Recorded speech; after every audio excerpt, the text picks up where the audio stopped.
पिछली क्लास में बच्चों हम लोगों ने क्या है, इलेक्ट्रिक करंट एंड कंडक्टर्स पढ़ना स्टार्ट कर दिया, है ना।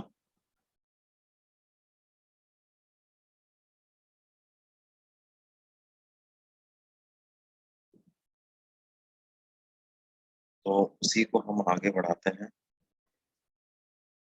और हम लोगों ने ये कहा था कि भाई इलेक्ट्रिक फील्ड के एब्सेंस में तो जो फ्री इलेक्ट्रॉन्स कंडक्टर के होते हैं वो अपनी थर्मल एनर्जी की वजह से they are in a state of constant random motion. और जब इलेक्ट्रिक फील्ड अप्लाई कर दिया जाता है तो क्या होता है, उनका जो मोशन होता है वो रिजल्टेंट हो जाता है। किस किस का रिजल्टेंट हो जाता है? It will be obtained by addition or superposition of random motion and accelerated motion of electric field. हाँ हाँ, आ रहे हैं, सब लोग आ रहे हैं जनरली। वैसे सब मान के चलते हैं ना कि फिजिक्स की क्लास है तो थोड़ा 5 7 10 मिनट लेट ही चालू, बच्चों की गलती नहीं।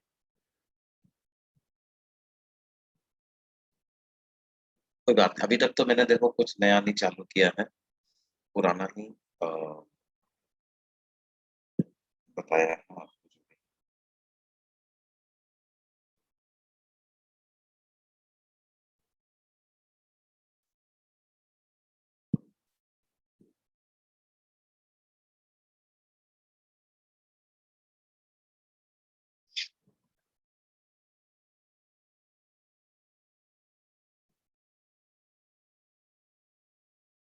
कल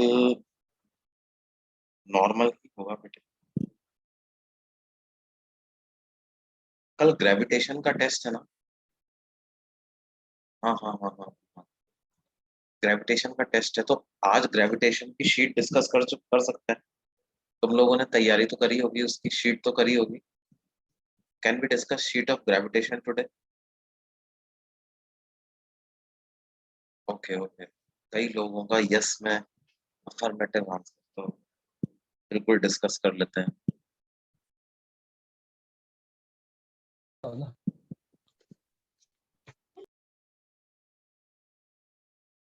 अच्छा वैसे हाँ ये बात भी है, हमारी जो कल की क्लास है वो टेस्ट के जस्ट पहले ही तो है, तो कल कर ले।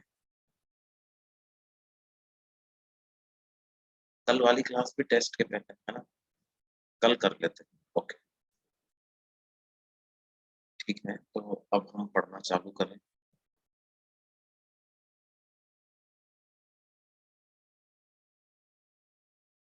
क्लास तो कल सुबह 8 बजे है ना बच्चों, क्लास कितनी बजे है? 8 o'clock है कल क्लास हमारी।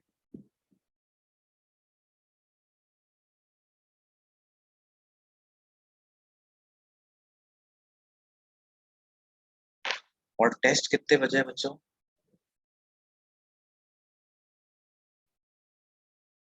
8 AM lecture, test is 8 PM। Okay, हाँ तो ठीक है, कल ही डिस्कस करेंगे फिर, बिल्कुल बढ़िया।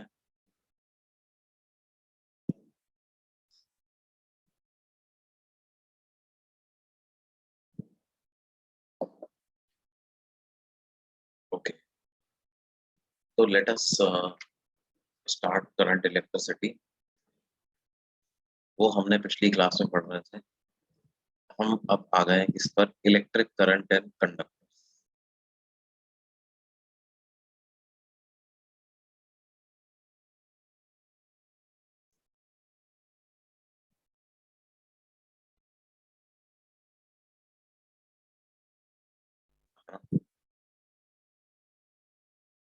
तो देखो क्या होगा बच्चों,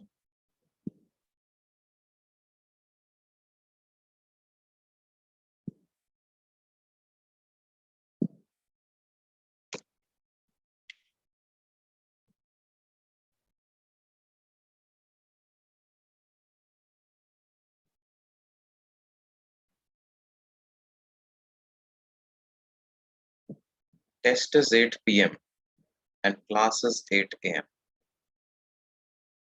Okay.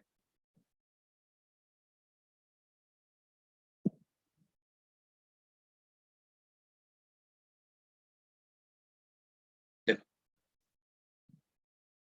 हमने इलेक्ट्रिक फील्ड अप्लाई किया इस डायरेक्शन में,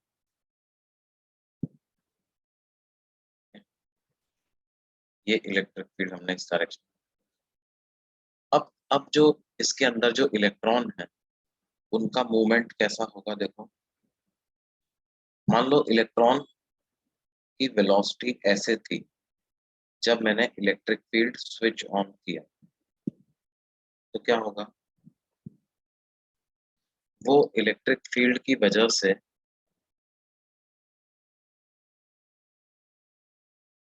उस पर फोर्स लगेगा अपोजिट डायरेक्शन में, इलेक्ट्रिक फील्ड के अपोजिट डायरेक्शन, तो उसका पाथ थोड़ा ऐसा नहीं हो। अब ये बिना किसी से टकराए थोड़ी देर के लिए चला, फिर किसी ने आकर के वेलोसिटी इस डायरेक्शन में कर दी अचानक से, तो फिर वो ऐसे चलेगा, फिर उसने वेलोसिटी नीचे कर दी, फिर वो ऐसे चलेगा, फिर उसने वेलोसिटी मान लो इधर कर दी, फिर वो ऐसे चलेगा, फिर उसने वेलोसिटी मान लो पीछे ही कर दी, तो फिर वो आगे जाकर के रिटार्ड करेगा, फिर किसी ने वेलोसिटी इधर कर दी, तो फिर वो ऐसे चलेगा, है ना। इस प्रकार से वो फिर वेलोसिटी किसी ने इधर कर दी तो वो ऐसे ऐसे करता हुआ वो चलता रहेगा।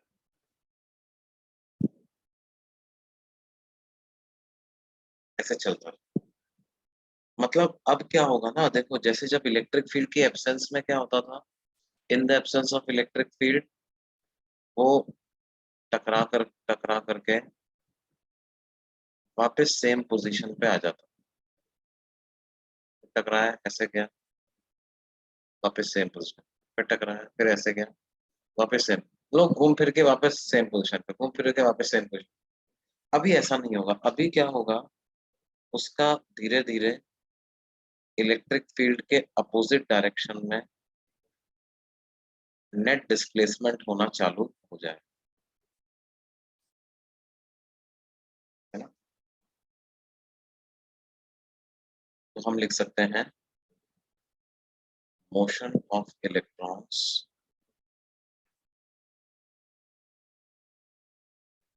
will be a superposition of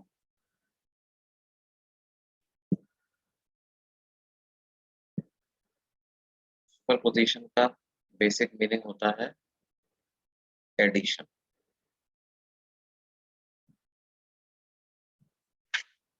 will be a superposition of their random motion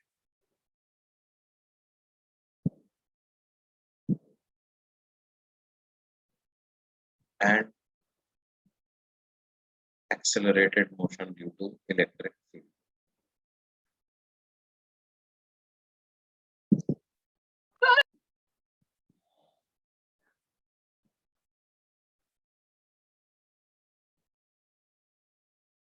है? और इसके चलते क्या होगा, free electrons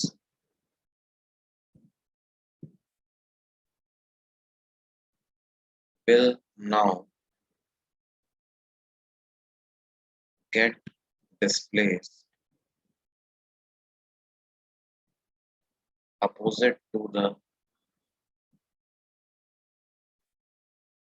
direction of vector, है ना। तो अब अगर आप किसी भी क्रॉस सेक्शन पे आकर के खड़े हो जाओ,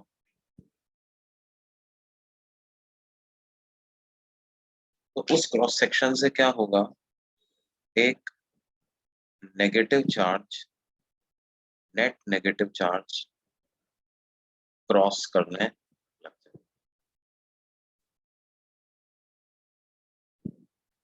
through any cross section, hence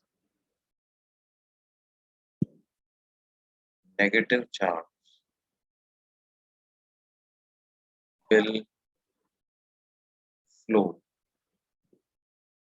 opposite to vector E through all cross sections of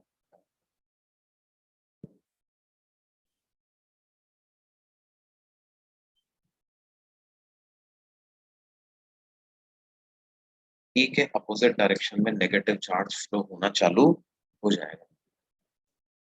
negative charge will flow opposite to direction of vector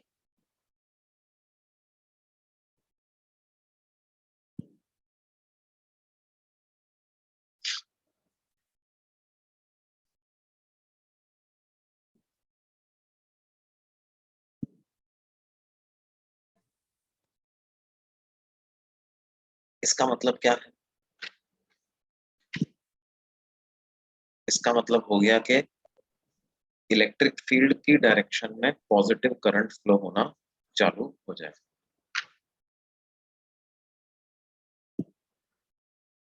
A current will flow in the wire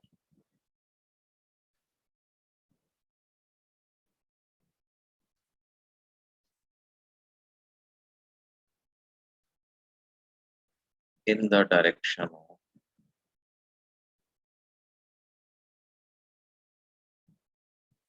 intensity of electric.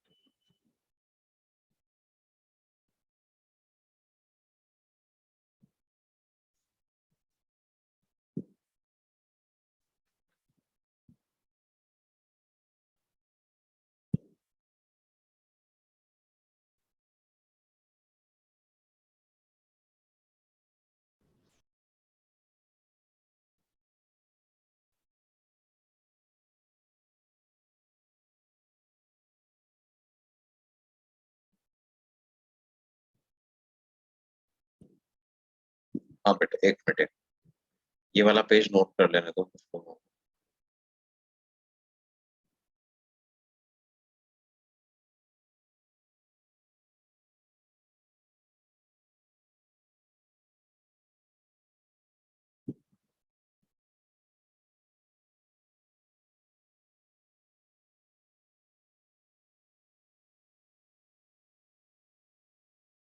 Okay.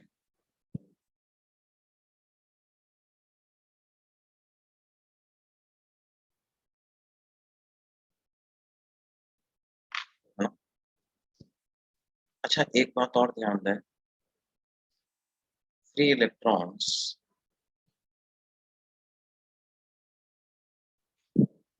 will now acquire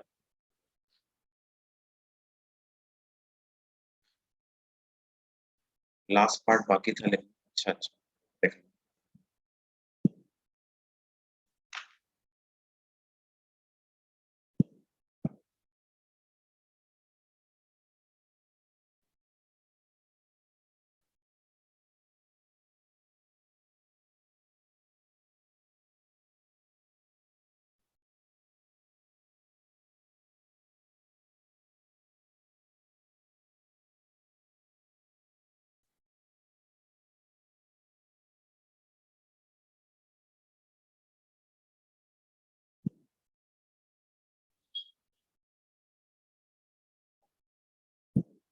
हम्म.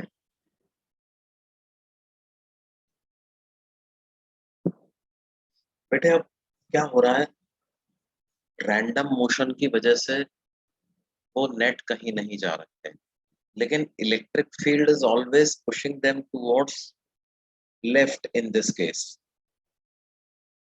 तो net displacement उनका left की वजह से हो जाएगा, random motion की वजह से no displacement, but because of electric field there is a displacement towards left, so net displacement in long run will be towards the left.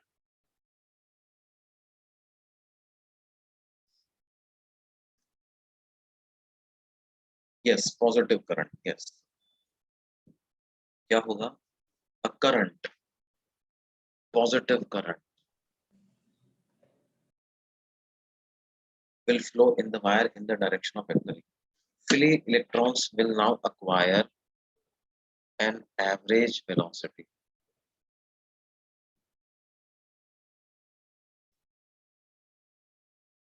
opposite to the direction of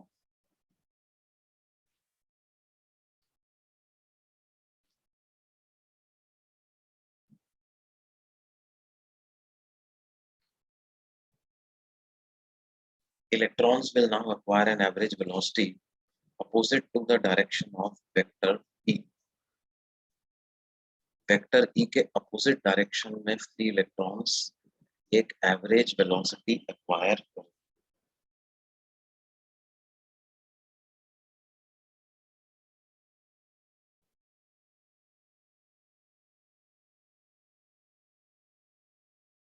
this velocity is called as drift velocity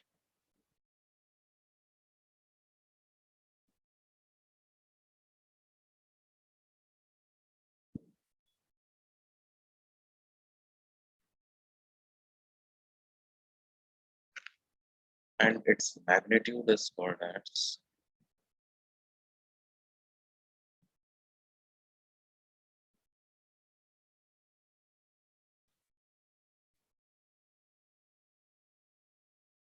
drift speed.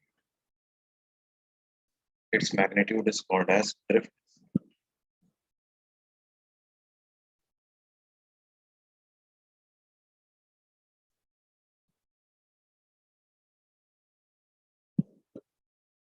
ये drift speed की value क्या होती है? Drift speed जो की value होती है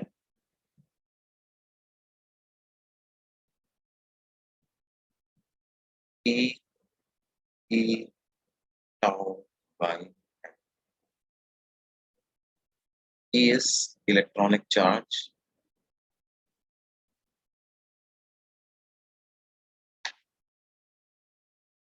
tau is relaxation time,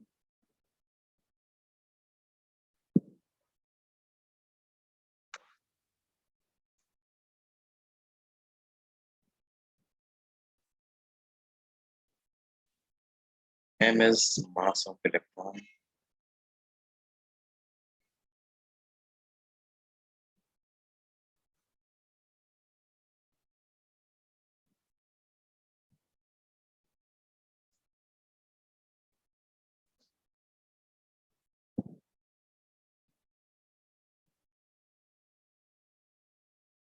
ये करंट थ्रू सॉलिड्स ही तो पढ़ रहे हैं बेटे, कंडक्टर सॉलिड ही तो होता है।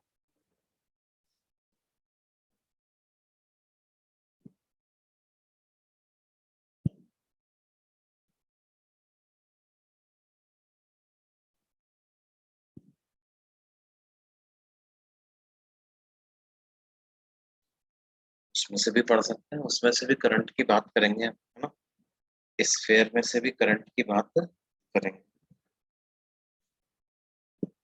अभी अपन कोई भी इन जनरल कंडक्टर ले रहे हैं,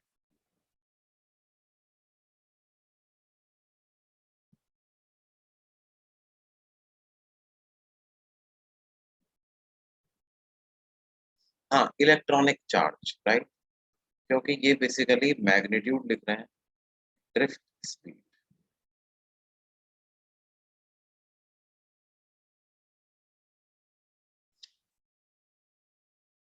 drift speed is very slow, it is very small in comparison to speed due to random motion.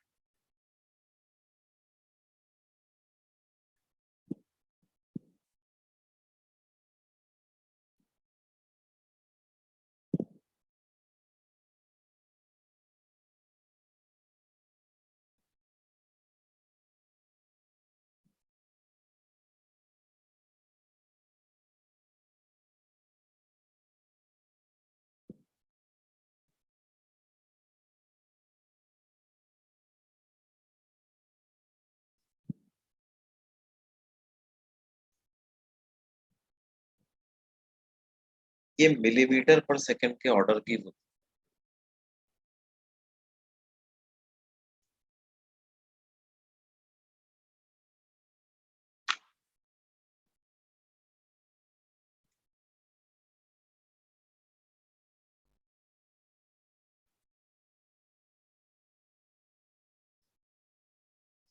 It is of the order of millimetre per second. What is relaxation time? Relaxation time मैंने बताया था ना पिछली class में,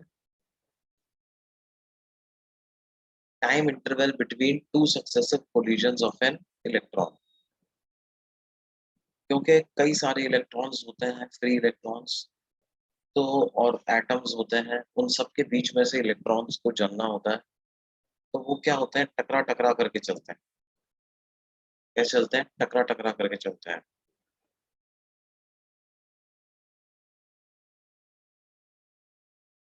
देखो जैसे आप ऐसे इमेजिन करो कि मान लो एक रूम है, उस रूम में हमने बहुत सारी football football football football football रख दी, बहुत सारी फुटबॉल्स रख दी एक रूम में हमने, है ना, पूरा पैक कर दिया उसको फुटबॉल से। और फिर उसके बाद हम क्या करते हैं, एक गोल्फ बॉल ली और गोल्फ बॉल को बिल्कुल रूम की छत से जाकर के रिलीज कर दिया, तो क्या होगा, वो बाकी जो फुटबॉल है उन सबसे टकरा टकरा टकरा करके चलेगी, है ना। लेकिन क्या हम बोल सकते हैं कि वो धीरे धीरे करके नीचे आती जाएगी, धीरे धीरे करके वो नीचे आती जाएगी, या और छोटी, और छोटा कोई गोल्फ बॉल से भी कम साइज की कोई बॉल इमेजिन कर लो, वो फुटबॉलों से टकरा टकरा करके चलेगी, ग्रेविटी उसको एक्सेलरेट तो करवाएगा, ग्रेविटी उसको डाउनवर्ड डायरेक्शन में एक्सेलरेट तो कराएगा, लेकिन क्या होगा, एक्सेलरेट होगा और फिर टक्कर होगी, फिर टक्कर से फिर वेलोसिटी न जाने किस डायरेक्शन में आ जाएगी, फिर वापस नीचे की तरफ एक्सेलरेट होगा, फिर टक्कर होगी, फिर ना जाने किस डायरेक्शन में वेलोसिटी आ जाएगी। लेकिन हाँ, ये बता सकता हूँ मैं कि वो नेट कुछ समय में नीचे आएगा, ठीक है। अब क्या है कि अगर मान लो कोई आदमी ऐसा है कि वो जो फुटबॉल्स है ना, फुटबॉल जो रूम में रखी हुई है, मान लो वो ट्रांसपेरेंट टाइप की, मतलब वो दिखाई नहीं दे रही हमको किसी कारण से। हमने ऐसा कर रखा है कि मान लो कि रूम में बिल्कुल अंधेरा है और वो जो गोल्फ बॉल है वो रेडियम की बना रखी है मैंने, है ना। वो गोल्फ बॉल कैसे बना रखी है, रेडियम, ठीक है। तो देखो देखो देखो कितना अच्छा थॉट एक्सपेरिमेंट तैयार हो गया कि एक कमरा है, अंधेरा कमरा है, अंधेरे कमरे में अपन ने फुटबॉल भर रखी है, बिल्कुल पैक कर रखा है फुटबॉल से, और बिल्कुल छत से, सीलिंग से मैंने एक रेडियम वाली गोल्फ बॉल से भी छोटी साइज की बॉल को छोड़ दिया। अब इमेजिन करो कि कैसा उसका मोशन होगा, ग्रेविटी की वजह से एक्सेलरेट करेगी, नीचे जाएगी, किसी एक फुटबॉल से टकराएगी, फिर उसके बाद दूसरे कोलिजन के बीच में जो थोड़ा सा टाइम मिलेगा, वो ग्रेविटी उस टाइम में उसको इन्फ्लुएंस करेगी, थोड़ा सा नीचे की तरफ डिस्प्लेस कराएगी, फिर नीचे वाली फुटबॉल से टकरा जाएगी, और फुटबॉल से टकराने के बाद वेलोसिटी ना जाने किस डायरेक्शन में हो जाएगी, पता नहीं कौन से एंगल से टकरा रही है, फिर वापस ग्रेविटी की वजह से थोड़ा पैराबोलिक पाथ करते हुए ब्रीफ टाइम के लिए चलेगी, फिर वापस टकरा जाएगी, इस तरह से टकराते टकराते हुए चलेगी। हमें अंधेरा है, हमें बॉल नहीं दिखाई दे रही, हमें तो सिर्फ क्या दिखाई दे रहा है, हमें वो रेडियम वाली बॉल दिखाई दे रही, गोल्फ बॉल। तो वो हमें ऐसा लगेगा ना कि वो कुछ मतलब ऐसे वाइब्रेट होते होते चल रही है, यूं टक टक टक टक टक टक चल रही है, रैंडमली भी चल रही है, लेकिन धीरे धीरे नीचे आती जा रही है। 2-5 सेकंड बाद देखूंगा तो थोड़ा नीचे आ चुकी होगी, फिर वापस चाय वाय पी के आए, पानी पी के आए, फिर देखा तो थोड़ी और नीचे आ चुकी होगी। क्या इस तरह से उसका मोशन होगा कि नहीं होगा बच्चा, है ना। तो वैसा ही इलेक्ट्रॉन भी चल रहा है ना, इलेक्ट्रॉन भी चल रहा है, इलेक्ट्रॉन की टक्करें भी हो रही हैं, लेकिन उन टक्करों के बीच में जो छोटा सा टाइम मिलता है, टाउ रिलैक्सेशन टाइम, उतने टाइम में इलेक्ट्रिक फील्ड उसको अपने अपोजिट डायरेक्शन में ले जाने की भी कोशिश करता है। अब इलेक्ट्रिक फील्ड का क्लियर है, वो हमेशा अप्लाइड फील्ड के अपोजिट डायरेक्शन में ले जाने की कोशिश करता है, तो उसकी वजह से क्या होगा, रैंडम मोशन की वजह से तो वो नेट कहीं भी ना जा पाती, लेकिन इलेक्ट्रिक फील्ड की वजह से क्या होगा, वो इलेक्ट्रिक फील्ड के अपोजिट डायरेक्शन में ग्रेजुअली डिस्प्लेस होती चली जाएंगी, है ना। ध्यान दो बेटा, जो how is relaxation time calculated experimentally? देखो उसके उसके लिए क्या है, जैसे आप लोगों ने वो केटीजी पढ़ी है, KTG kinetic theory of gases में। अच्छा, तो मतलब इसको अपन इसका एक एक मॉडल बना करके मतलब, हाँ केमिस्ट्री में तुमने थोड़ा बहुत पढ़ा होगा। तो वहां पर भी तुमने mean mean free path type की चीज पढ़ी है तुमने, mean free path of gas molecules, mean free path of gas molecules है ना। कुछ लोग हाँ बोल रहे हैं, कुछ ना बोल रहे हैं, कोई बात नहीं। देखो गैस, एक कमरे में गैस के पार्टिकल्स बंद हैं, तो उनका भी मोशन थोड़ा बहुत ऐसा ही होता है। हालांकि उनका मोशन तो पूरी तरह से रैंडम होता है ना। यहाँ पर तो रैंडम प्लस एक्सेलरेटेड दोनों का सुपरपोजिशन है। गैस मॉलिक्यूल्स का मोशन पूरी तरह से रैंडम होता है, लेकिन जो टक्कर हो रही है वो तो रैंडम मोशन की वजह से ही हो रही है। तो रैंडम मोशन में जैसे रिलैक्सेशन टाइम कैलकुलेट करेंगे, वैसे ही यहाँ पे भी कैलकुलेट कर सकते हैं। तो वो मान लेते हैं कि इतनी डेंसिटी है और इतनी एवरेज स्पीड से चल रहा है, तो किसी दूसरे मॉलिक्यूल को इतने टाइम में वो एनकाउंटर कर ही जाएगा। ठीक है। और मैक्सिमम टाइम कब लगेगा, जब वेलोसिटी बिल्कुल अपोजिट डायरेक्शन में होंगी, है ना। मिनिमम टाइम कब लगेगा, जब एक दूसरे की तरफ ही वेलोसिटी होगी। तो उसके बेसिस पर एक एवरेज वैल्यू कैलकुलेट कर दी जाती है रिलैक्सेशन टाइम की, है ना। इस तरह से उसको कैलकुलेट किया जाता है थ्योरेटिकल। उसमें क्या क्या पैरामीटर्स की जरूरत होती है, डेंसिटी क्या है मॉलिक्यूल्स की, है ना, कितने मॉलिक्यूल पर मीटर क्यूब हैं, उनकी रैंडम मोशन की वजह से स्पीड क्या है, और फिर उसको अ, दो पार्टिकल्स का कुछ साइज भी मान लिया जाता है ना। और फिर उसके बेसिस पर ये कैलकुलेशन होती है। मीन फ्री पाथ, तो मीन फ्री पाथ को अगर आप एवरेज स्पीड से डिवाइड कर दोगे तो रिलैक्सेशन टाइम आ जाएगा। जो √8 RT/πm एवरेज स्पीड होती है ना, उससे डिवाइड कर देते हैं तो रिलैक्सेशन टाइम दिया जाता है।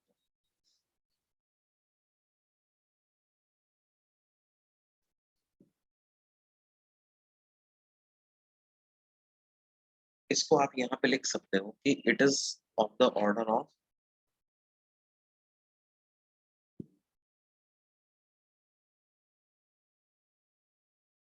10⁻⁻⁴ मीटर पर सेकेंड।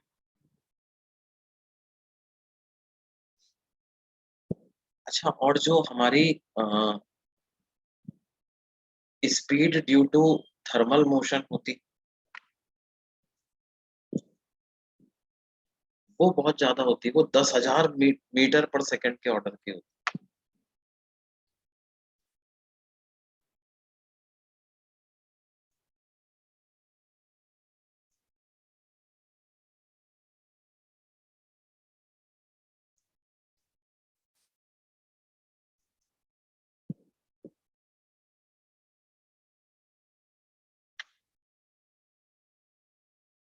वो ज्यादा होती है, वो 10,000 मीटर पर सेकंड टाइप की होती है ना, उतने ऑर्डर की होती है।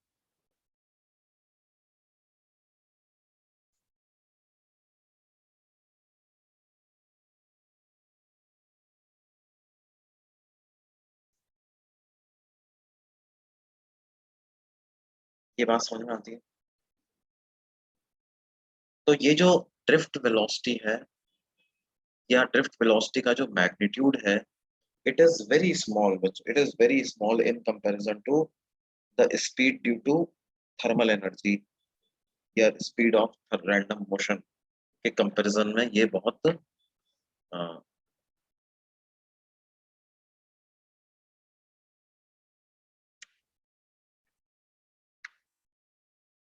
ड्रिफ्ट स्पीड बहुत कम होती है ना।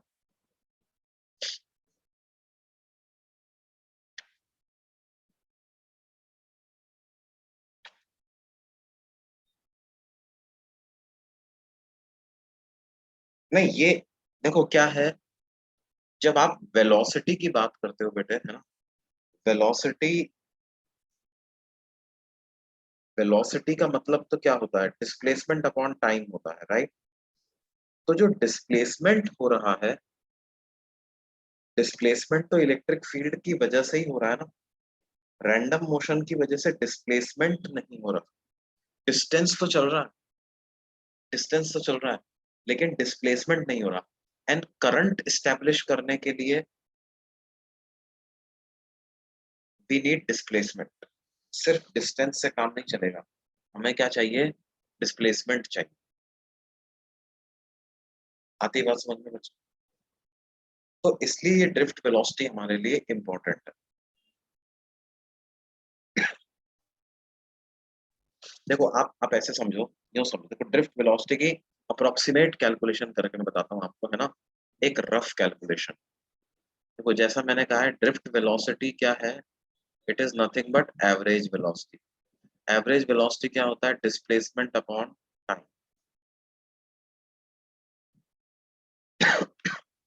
तो जैसे क्या है, हमने S1 plus S2 plus S3 कई सारे डिस्प्लेसमेंट ले लिए और इसको क्या किया, टोटल टाइम से डिवाइड कर दिया। ये रिलैक्सेशन टाइम है सारे के सारे। तो S1 को क्या लिखूंगा, मान लो एक टक्कर हुई, एक टक्कर के बाद इनिशियल वेलोसिटी u1 वेक्टर हो गई, तो u1 vector into tau plus half acceleration, acceleration हो जाएगा माइनस ई ई, ये तो फोर्स हो गया, फोर्स अपॉन मास कर देंगे तो एक्सेलरेशन हो जाएगा इनटू टाउ का स्क्वायर। फिर क्या हुआ, फिर दोबारा से टक्कर हो गई, दोबारा से टक्कर हो गई, तो इनिशियल वेलोसिटी अगले रिलैक्सेशन टाइम के लिए कुछ u2 वेक्टर हो गई, तो u2 वेक्टर इनटू फिर टाउ, फिर half minus E E by M into tau का स्क्वायर, है ना। ऐसे चलते चलते ये n बार ये चीज है।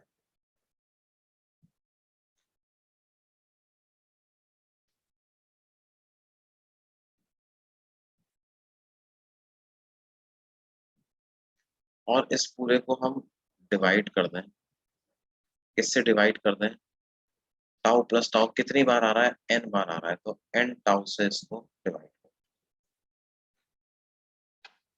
अब देखो क्या होगा, u1 vector plus u2 vector plus u3 vector up to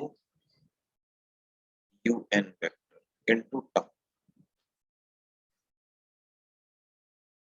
और ये जो e E by M into tau square वाली टर्म में वो n बार आ जाएगी, तो n into half into minus E E by M into tau divided by n tau.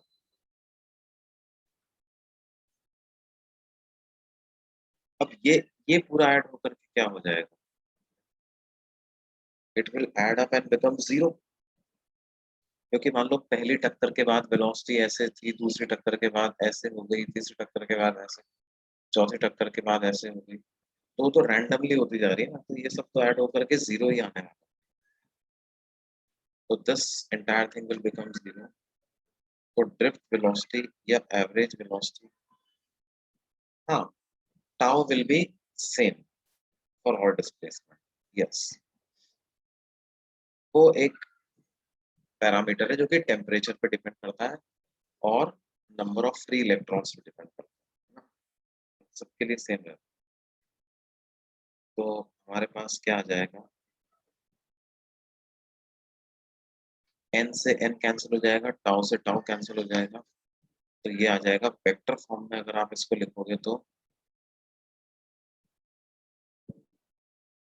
Minus E e tau by two है ना।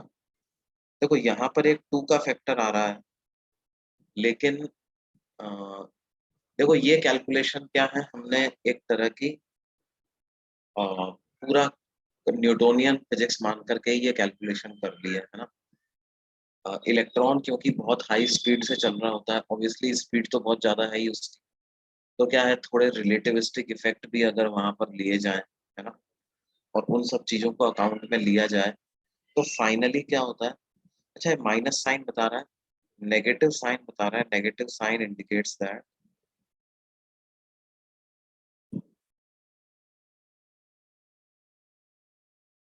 Direction of drift velocity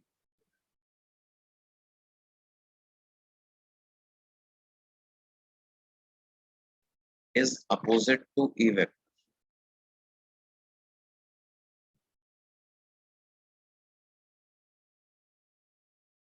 Direction of drift velocity is opposite to E vector.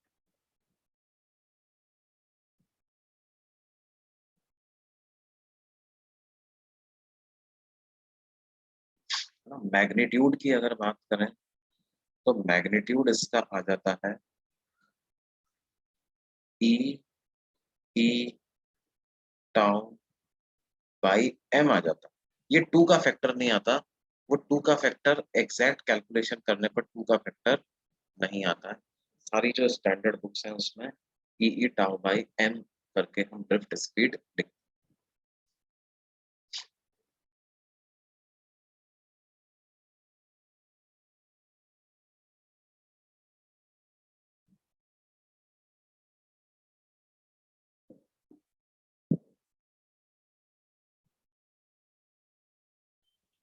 पहले वाला ही use करना, ठीक है, e tau by m, e tau by.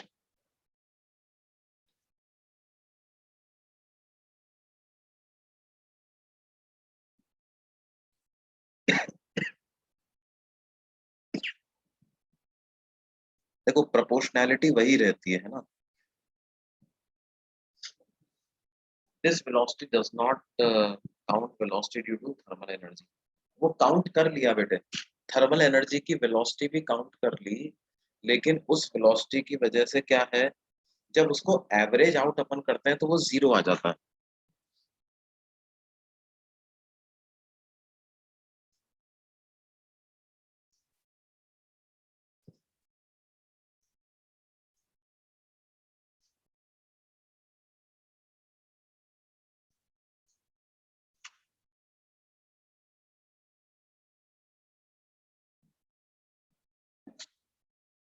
जब उसको average out करते हैं डिस्प्लेसमेंट निकालने के लिए, तो वो जीरो आ जाता है।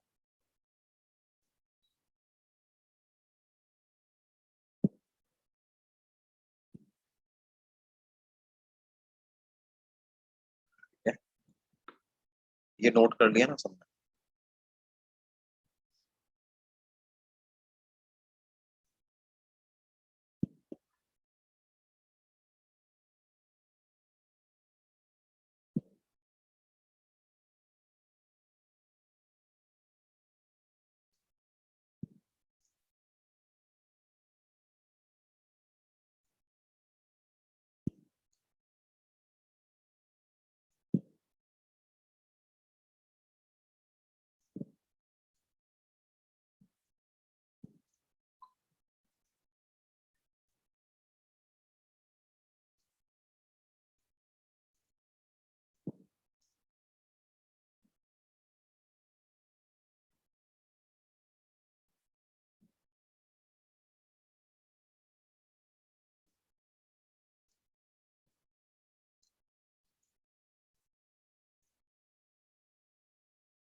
डन बच्चों, अगले पेज पे चलें।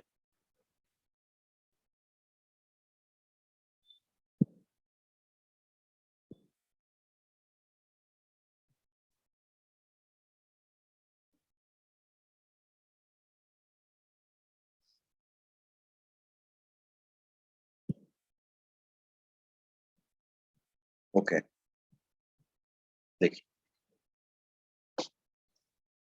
तो हमें ड्रिफ्ट वेलोसिटी का फॉर्मूला मिल गया, ई ई टाउ बाई एम। ठीक है, तो अभी तक जो हमने सीखा मैं उसको एक बार समराइज कर देता हूँ। हमने क्या सीखा?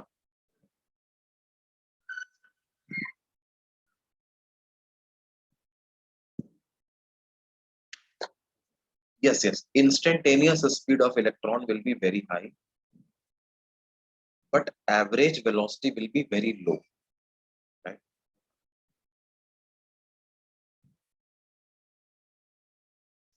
It will get, it will be moving very fast, but it will be displacing very slowly, है ना? वो रैंडमली इधर उधर तो बहुत जा रहा होगा, लेकिन जो आगे बढ़ने की जो रेट है वो बहुत कम।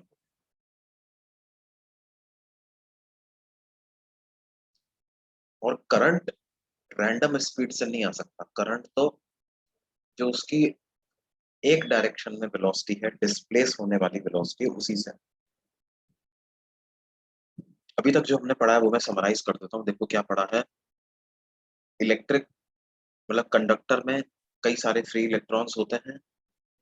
वो free electrons in the absence of any electric field they are in a state of constant random motion by virtue of their temperature, their thermal energy. The speed is very high, but no net flowing of charge through any cross section takes place because they are moving randomly. An average velocity displacement of any electron is zero. Now, when electric field is applied, what happens is the now resultant motion of electrons will be a superposition of random motion due to thermal energy and accelerated motion opposite to the direction of electric field. So electrons will now slowly start drifting. अच्छा, वो need for speed वाला game खेलते हैं ना कई लोग बच्चे, NFS खेलते हैं कि नहीं खेलते? उसमें ड्रिफ्ट स्पीड होती है ना, ड्रिफ्ट स्पीड, ड्रिफ्ट रेस होती है ना। तो ड्रिफ्ट रेस में क्या होता है? अच्छा छोड़ो छोड़ो छोड़ो, गेम गेम का ज्यादा रेफरेंस नहीं लेता है।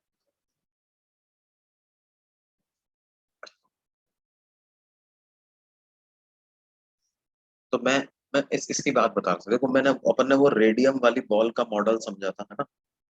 उस केस में क्या होगा, अगर आप बॉल को देखोगे तो वो that radium ball will be bouncing back and fourth a lot many times, है ना? लेकिन क्या होगा, वो नीचे आने की जो उसकी स्पीड होगी that will be very small. अगर मैं देखूं डाउनवर्ड डिस्प्लेसमेंट अपॉन टाइम करूं तो that value will come out to be very small. That value is called as drift speed, है ना?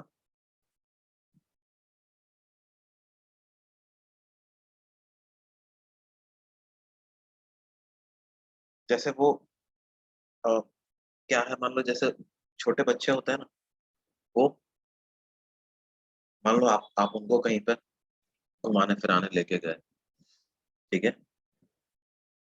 किसी अम्यूजमेंट पार्क में लेके गए या कहीं पर किसी मेले में लेके गए, चौपाटी पे लेके गए, कहीं लेक बीच पे लेके गए।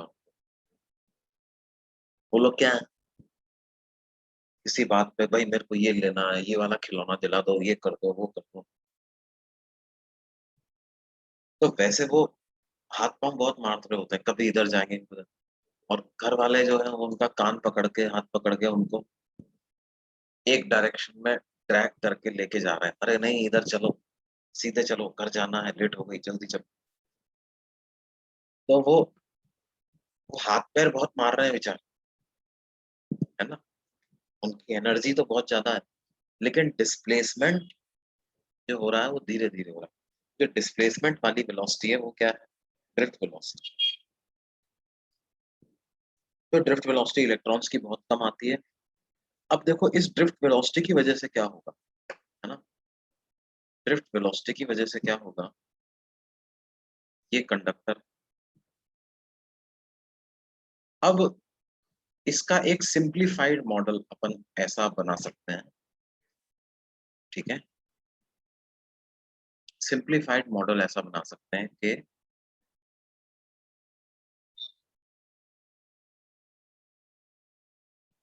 इसमें क्या हो रहा है बच्चों, इलेक्ट्रिक फील्ड हमने अप्लाई किया,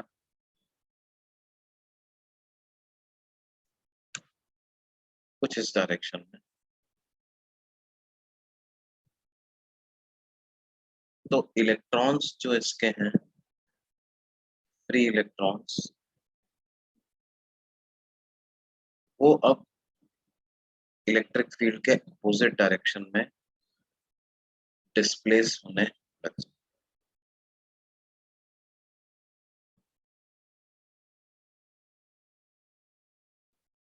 electrons will start getting displaced opposite to the direction of electric,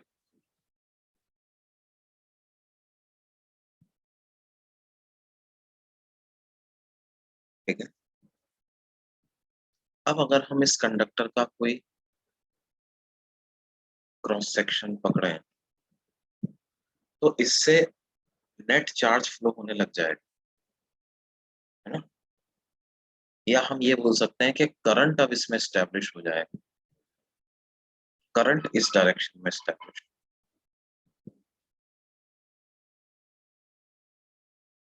है ना।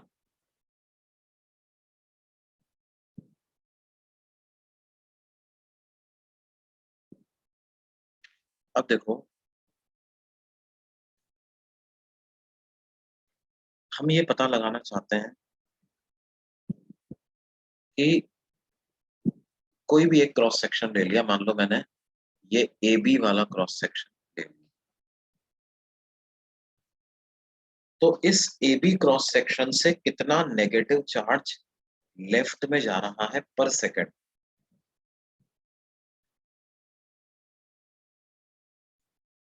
वो कैसे निकालें। Consider a time interval of delta T,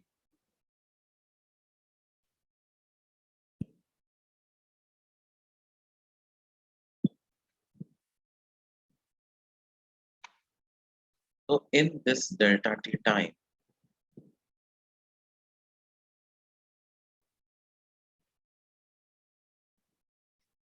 कितने इलेक्ट्रॉन्स इस ए बी क्रॉस सेक्शन से पार निकल जाएंगे।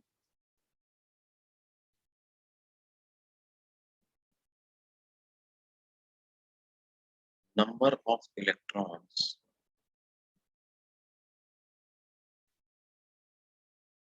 which pass through AB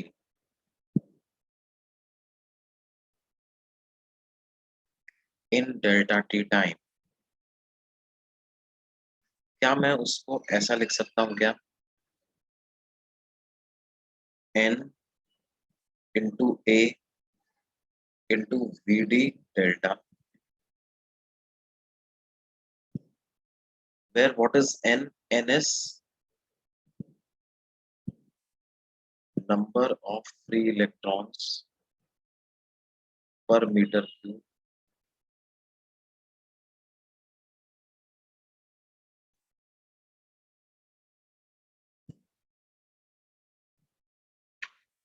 a is area of cross section,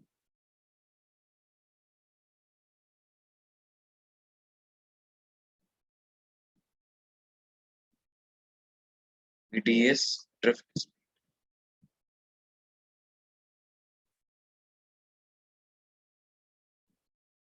मतलब मैंने क्या कहा, इस एरिया से मैं देखना चाहता हूँ कि कितने इलेक्ट्रॉन्स पार निकल गए, तो मैंने डेल्टा टी का टाइम इंटरवल लिया, इलेक्ट्रॉन वीडी स्पीड से आ रहे हैं, है ना, राइट से लेफ्ट में जा रहे हैं इलेक्ट्रॉन, इलेक्ट्रिक फील्ड के अपोजिट डायरेक्शन में जा रहे हैं। तो क्या होगा, अगर मैं वीटी डेल्टा टी डिस्टेंस तक का पार्ट कंसीडर करूं, कितना पार्ट कंसीडर करूं, वीडी डेल्टा टी तक का पार्ट कंसीडर करूं, तो इतनी लेंथ में जितने भी इलेक्ट्रॉन्स होंगे ना, इस रीजन में जितने भी इलेक्ट्रॉन्स होंगे वो सारे के सारे इसको क्रॉस कर जाएंगे, वो सारे के सारे इसको क्रॉस कर जाएंगे डेल्टा टी टाइम के अंदर, राइट। तो कितना वॉल्यूम हो गया ये हो गई लेंथ, एरिया से मल्टीप्लाई कर दिया तो ये हो गया वॉल्यूम, यूनिट वॉल्यूम में कितने इलेक्ट्रॉन्स थे, n थे, तो इतने वॉल्यूम में कितने आ जाएंगे, n मल्टीप्लाइड बाय ये पूरा वॉल्यूम, n मल्टीप्लाइड बाय ये पूरा, इतने इलेक्ट्रॉन पास कर गए तो कितना चार्ज फ्लो कर गया, चार्ज दैट फ्लोज थ्रू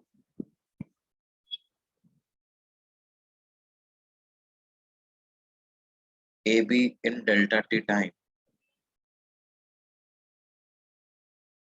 ये नंबर ऑफ इलेक्ट्रॉन्स को माइनस ई से मल्टीप्लाई कर दो, तो minus e into n into A into v d into delta,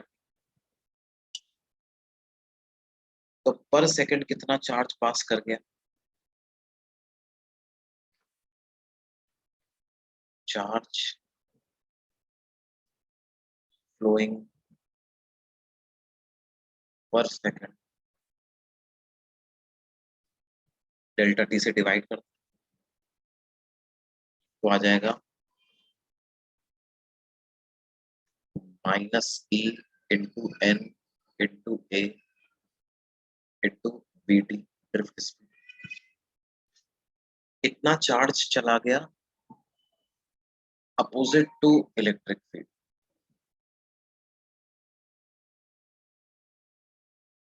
है ना, यही तो करंट होता है, चार्ज फ्लो पर सेकंड, इसका मतलब current in the direction of electric field कितना हो,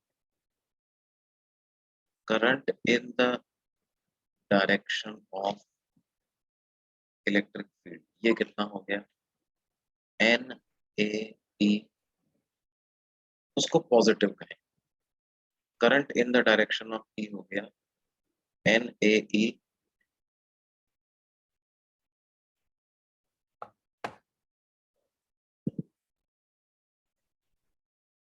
current in the direction of vector e होता है n A e v D,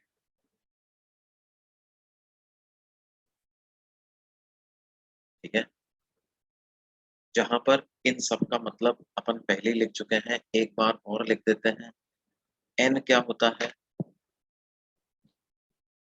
N को बोलते हैं free electron density,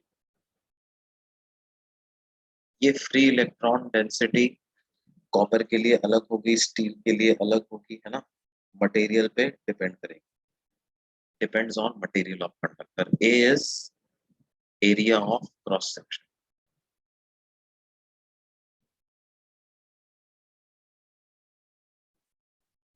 E is magnitude of charge of electron,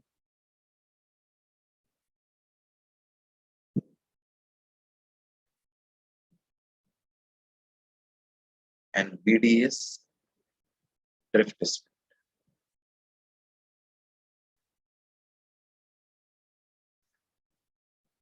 हाँ प्रीवियस पेज दिखाते हैं, प्रीवियस पेज दिखाते हैं, ये रहा,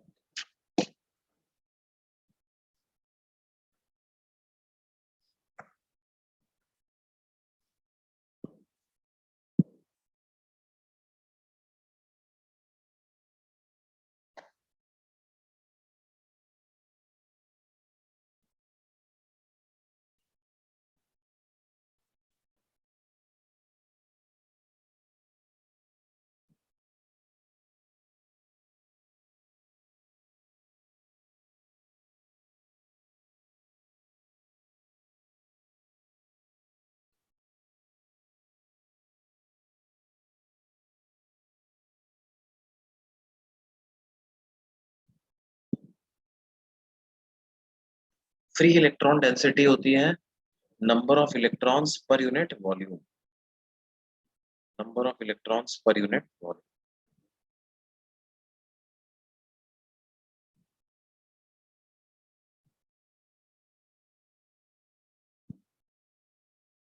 एक मीटर क्यूब में कितने फ्री इलेक्ट्रॉन्स हैं, पिछली क्लास में एक सवाल भी किया था ना हमने, पिछली क्लास में एक सवाल भी किया था, कॉपर में मैंने पूछा था कितनी फ्री इलेक्ट्रॉन डेंसिटी होती है,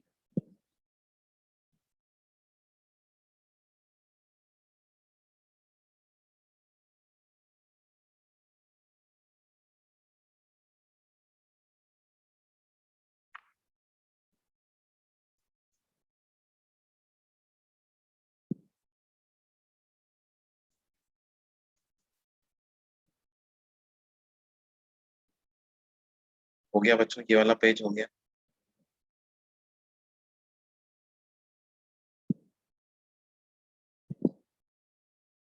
ओके।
समझ में आ गई बात बच्चों?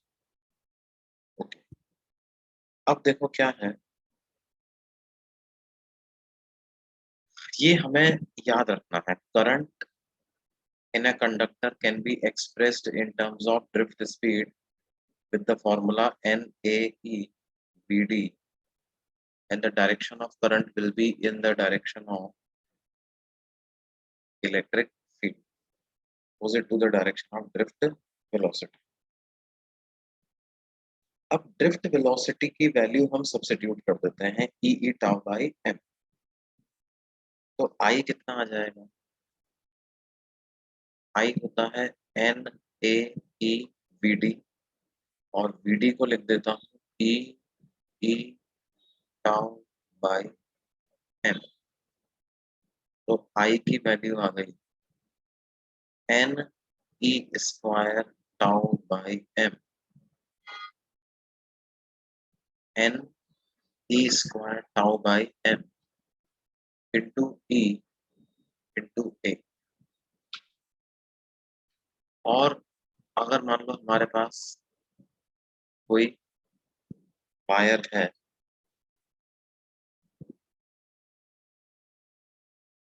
और उस वायर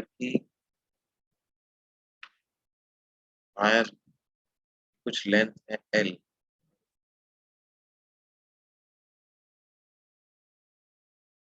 एल लेंथ का ये वायर है,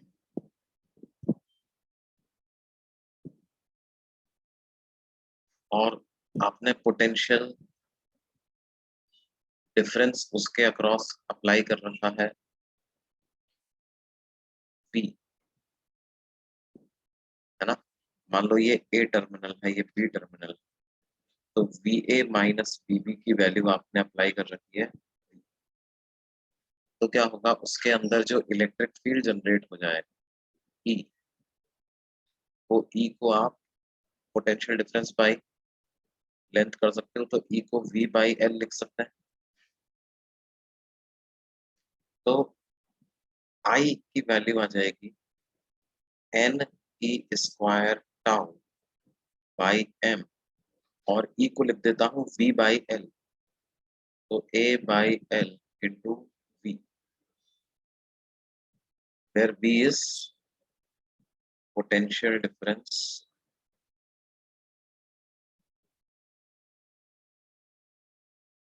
across a length L of the conductor.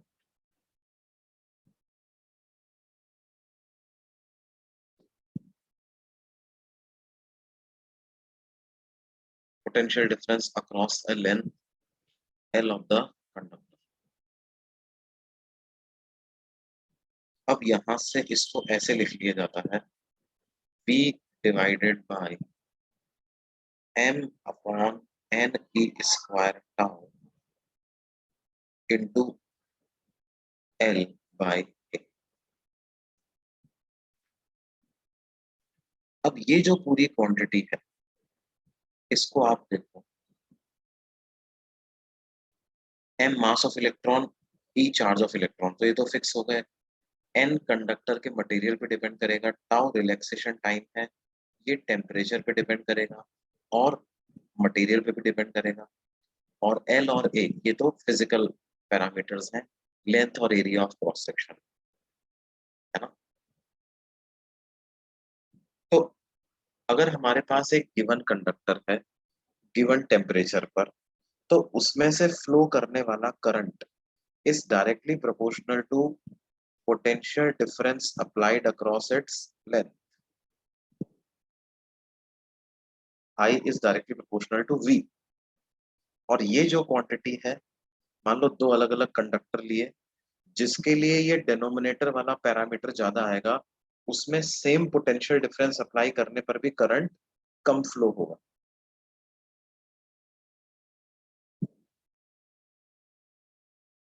Same potential difference apply करने पर भी करंट कम फ्लो होगा, है ना। तो इसलिए क्योंकि ये करंट के फ्लो में बाधा उत्पन्न कर रहा है ना, it is this due to this parameter, हम ऐसा इमेजिन कर सकते हैं कि a conductor resists any flow of current through it, and that parameter is called as resistance, and this is a constant for a given conductor at a given temperature. So therefore current is directly proportional to potential difference या voltage applied across a conductor, and this law is called as Ohm's law. हम क्या लिख सकते हैं, current through a conductor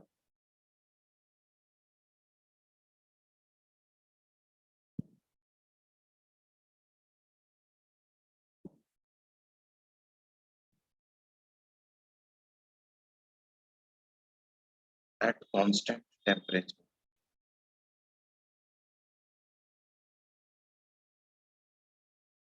is directly proportional to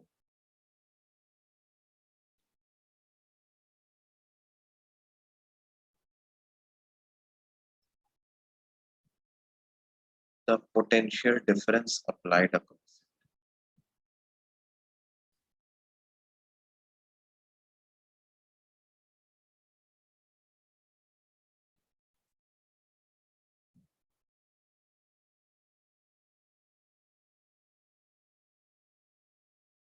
And this law is called as Ohm's.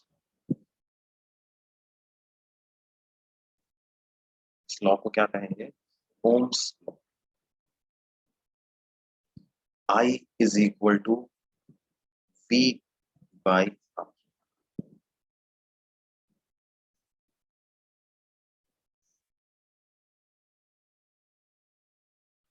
या आप लिख सकते हो I is equal to V by,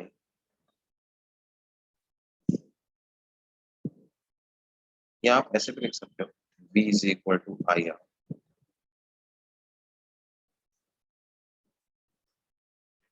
V is potential difference across a segment of a conductor. R is resistance of that segment of conductor.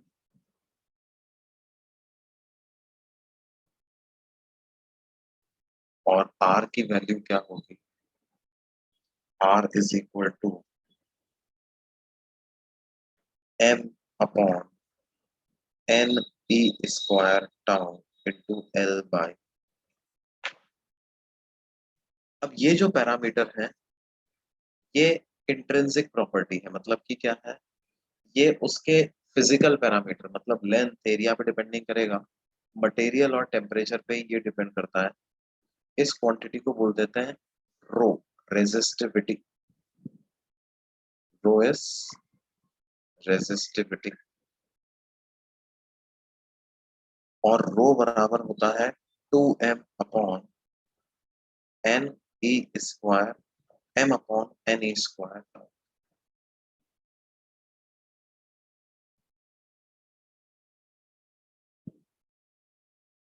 हाँ, temperature के साथ resistance बढ़ेगा, वो अपन देखेंगे उसको। अपन टेम्परेचर का क्या इफेक्ट होगा वो अपन देखेंगे, है ना।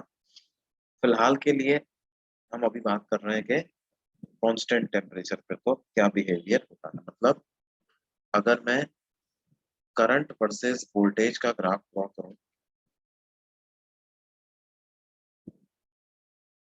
For a given conductor at a fix temperature, अगर करंट वर्सेस वोल्टेज का ग्राफ ड्रॉ करें तो वो कैसा आएगा बेटे। करंट वर्सेस वोल्टेज का ग्राफ स्ट्रेट लाइन आएगा, और वो passing through origin.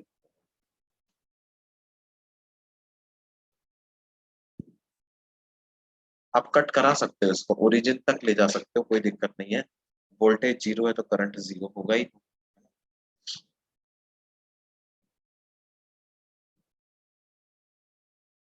Previous page देख लो, ये रहा प्रीवियस पेज।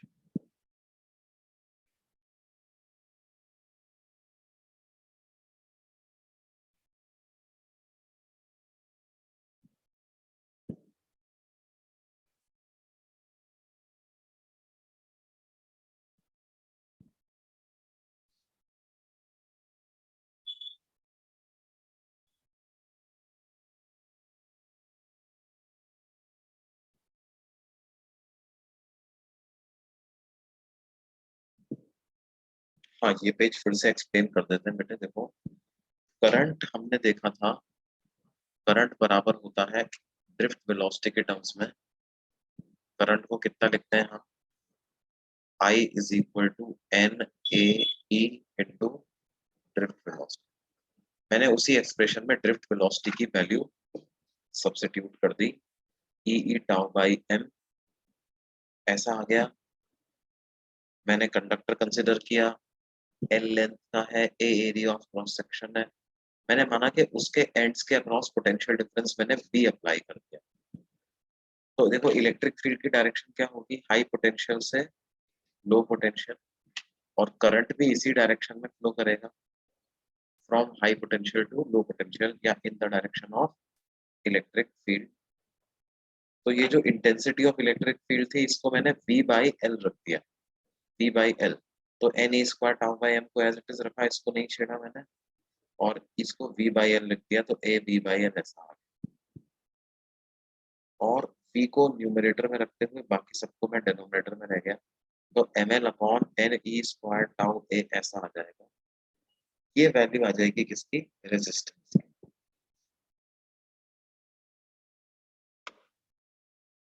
इस पूरे को क्या बोल देंगे, रेजिस्टेंस। इससे भी पहले वाला पेज दिखाना है क्या, कुछ लोग इससे पहले वाले पेज की बोल रहे हैं।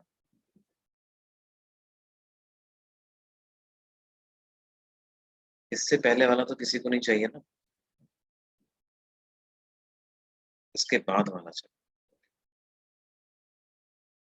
किसी को चाहिए। ओके, तो ये रहा।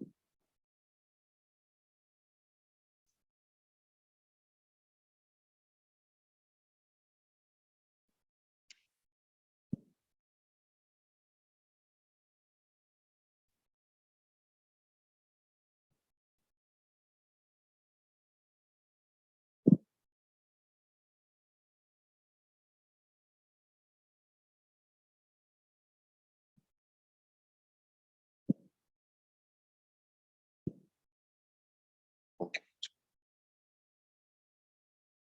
अब ये रहा। पेज नंबर 7 देख।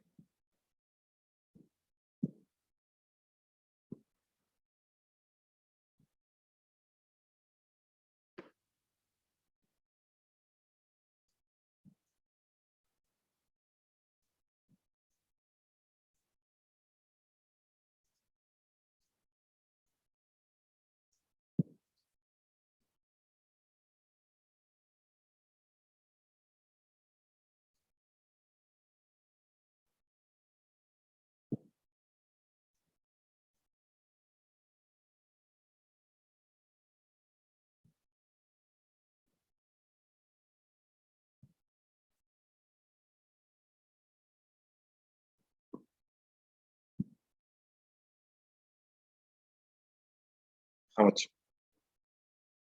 ये नोट कर लिया सबने?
Potential difference equal to negative of E dot D R. Yes बेटा, तो वो V final minus V initial होगा ना।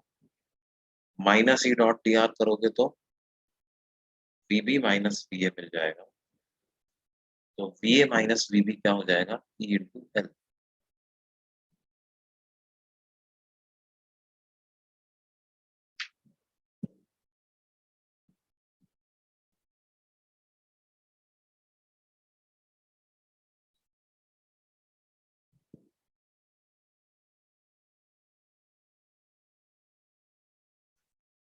तो देखो बच्चों, ये जो रो है इसको क्या बोलते हैं? रेजिस्टिविटी। ये रेजिस्टिविटी किन पैरामीटर्स पे डिपेंड करता है? It depends on material of conductor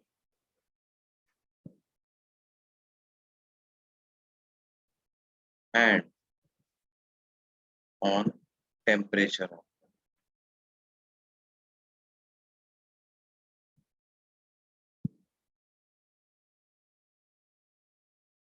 It depends on material of conductor and on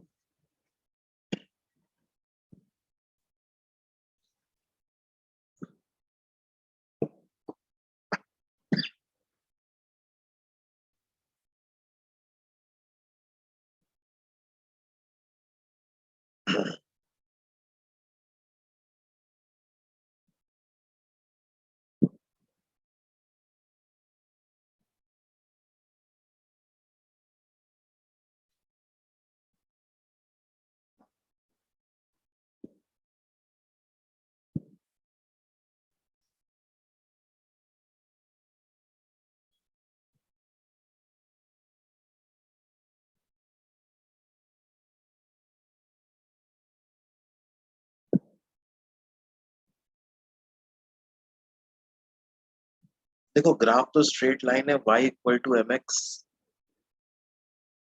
type का ग्राफ है।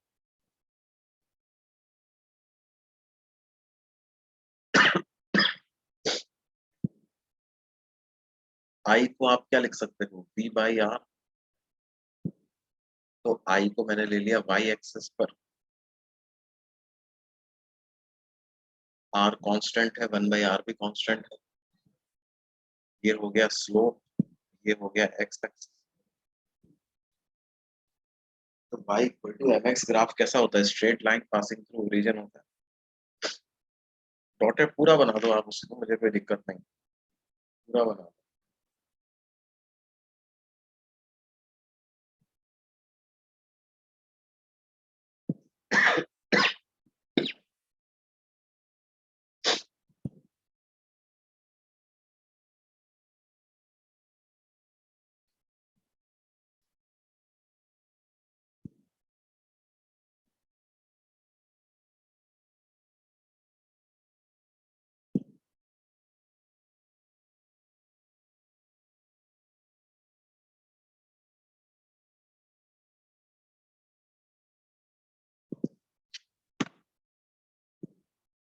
टेम्परेचर बढ़ाने पे क्या होगा?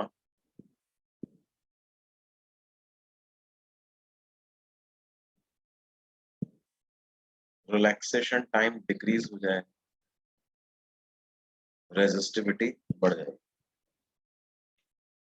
As temperature increases, relaxation time decreases, resistivity increases.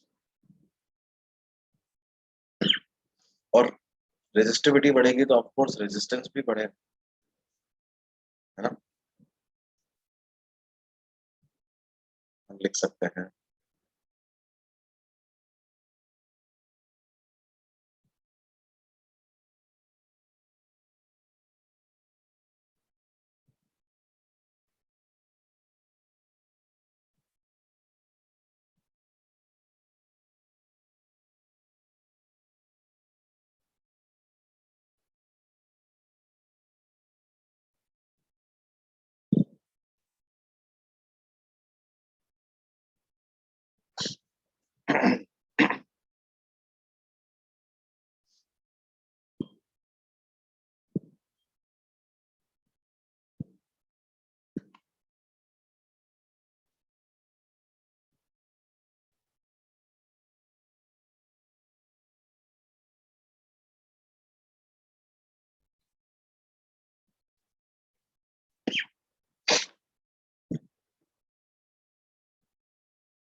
अच्छा देखो रेजिस्टेंस को हमने लिखा है V बाई आई के बराबर, तो SI यूनिट ऑफ रेजिस्टेंस क्या होती है?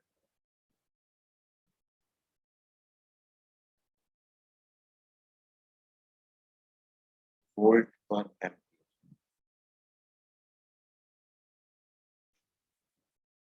एंड 1 वोल्ट पर एम्पीयर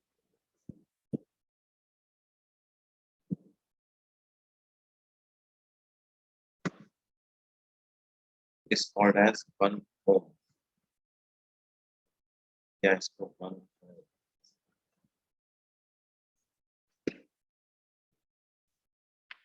तो बेसिकली 1 ओम रेजिस्टेंस किस वायर का करेंगे? If current through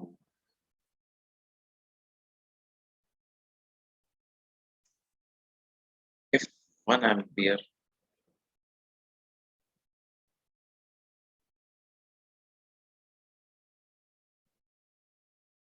current flows through a wire,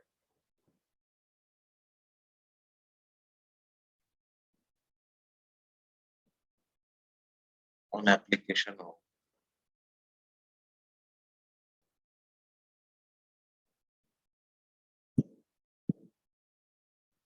1 volt potential difference across its ends, then its resistance is said to be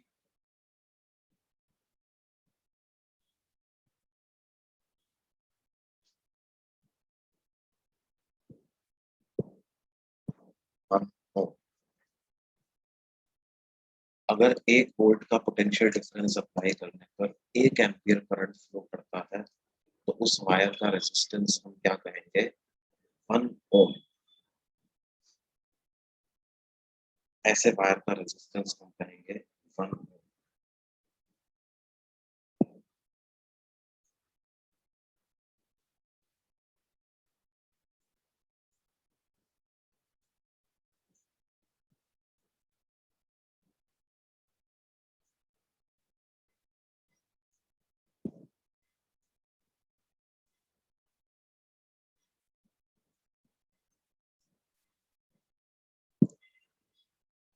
resistivity की SI unit क्या होती है?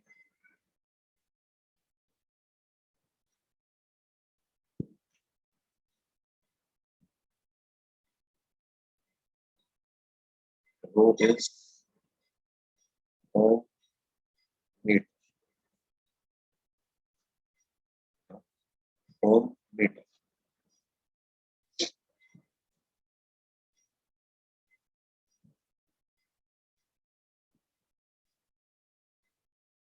Resistivity का रेसिप्रोकल होता है कंडक्टिविटी।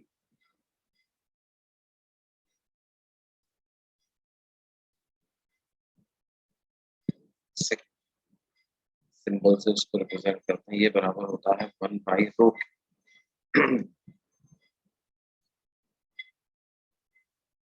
वो होता है m/n e² टाउ। ये हो जाएगा n e² टाउ/m।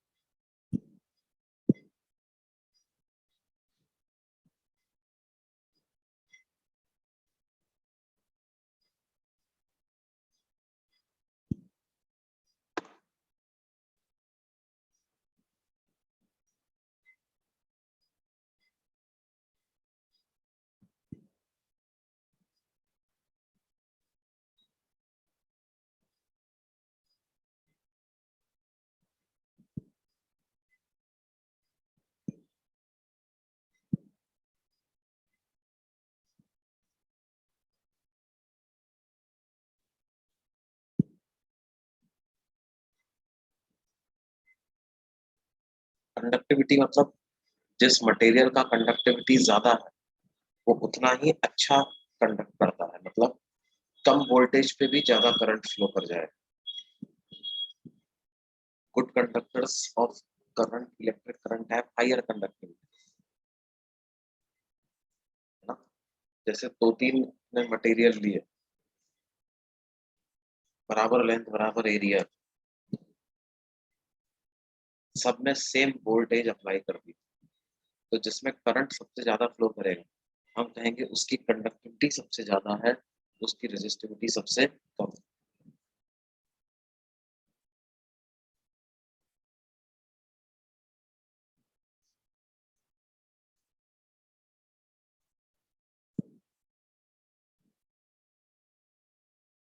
ये बात समझ में आती है बच्चों?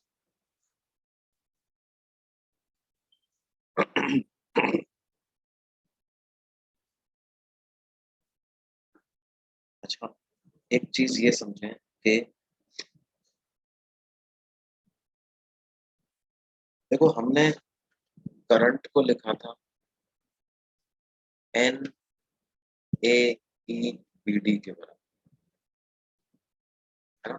और फिर यहाँ से बी डी की वैल्यू सब्स्टिट्यूट करके हम ओम्स लॉ तक पहुंचे थे। उसी चीज को एक और तरीके से भी विजुअलाइज किया जाता है, करंट को यदि मैं एरिया ऑफ क्रॉस सेक्शन से डिवाइड करूँ तो ये जो क्वांटिटी मिलती है इसको बोलते हैं करंट पर यूनिट एरिया।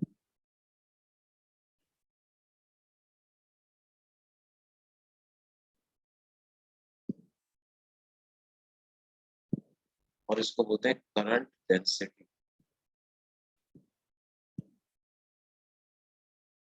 इसको बोलते हैं करंट डेंसिटी। इसका सिंबल होता है जे।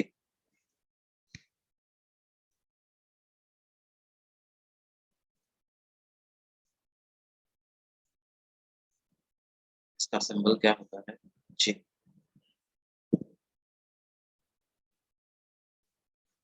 इसकी एसआई यूनिट होती है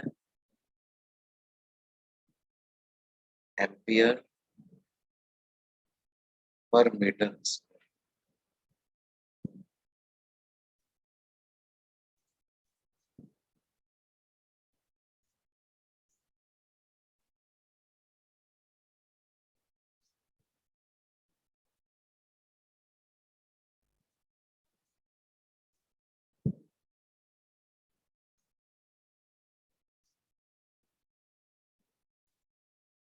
तो ये जो करंट डेंसिटी है J, इस J को हम NeVd ऐसा लिख सकते हैं, NeVd, और Vd को हम लिख सकते हैं E टाउ बाई M। तो J की वैल्यू आ जाएगी Ne² tau by M into E, Ne² tau by M into E, current density की वैल्यू आ जाएगी। अच्छा देखो, ये Ne² टाउ बाई M क्या है? What is Ne² tau by M? ये अभी हमने इसको कुछ कहा था,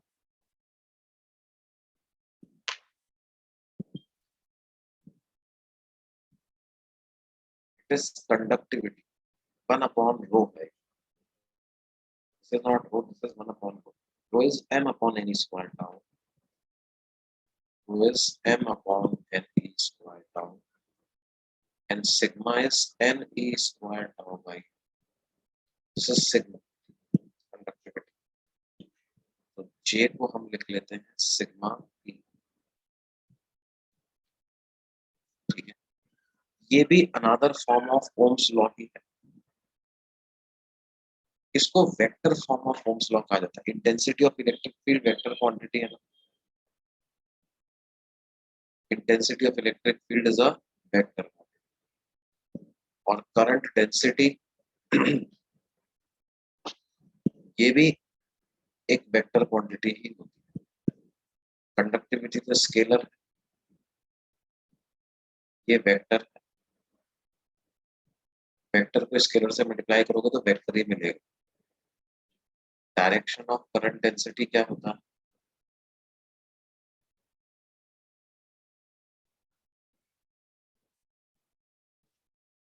is same as direction of E,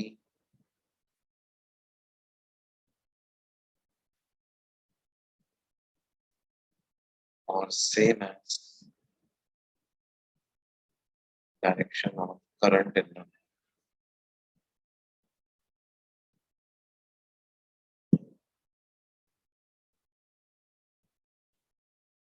sir वो I है या J? वो क्या,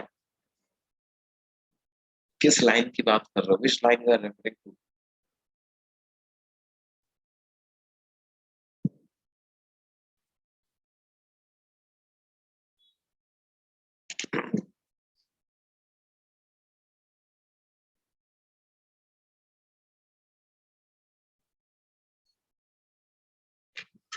ये तो करंट है, दिस इज करंट, ये भी करंट। करंट अपॉन एरिया को लिखा है J, J को क्या लिखा है? Current upon area.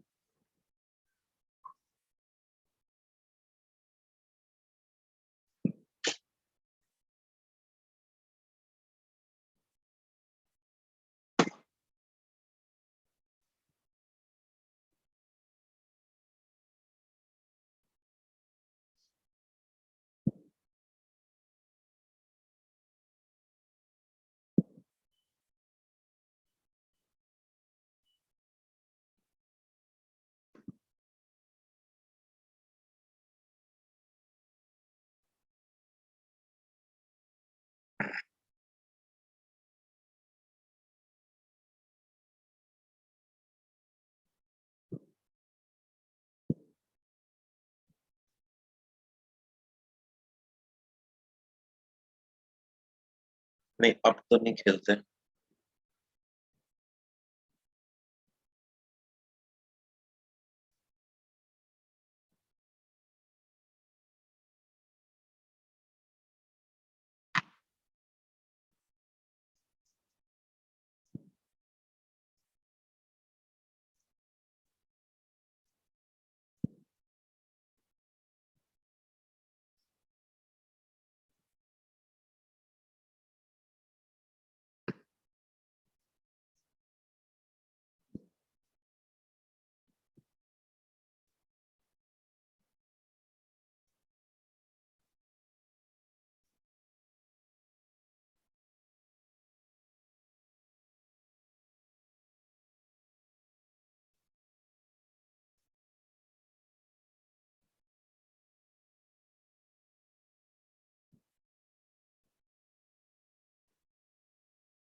अच्छा बच्चों, ये पेज नोट कर दिया सबने?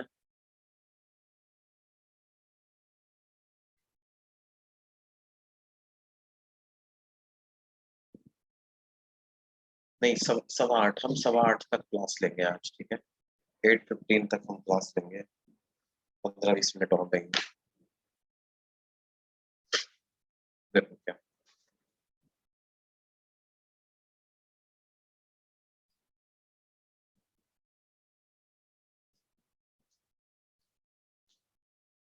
ये नोट कर लिया बच्चों सबने?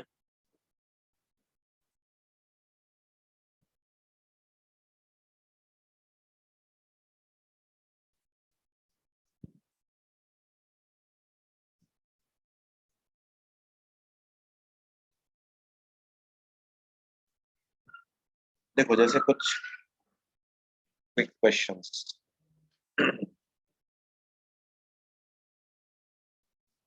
अब हमसे कहा जाए कि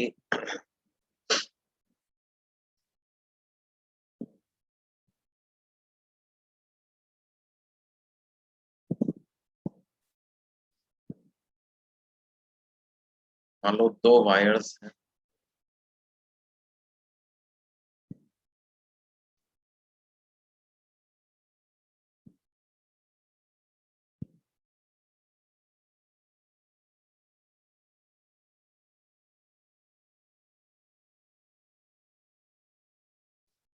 wire one, this is wire to.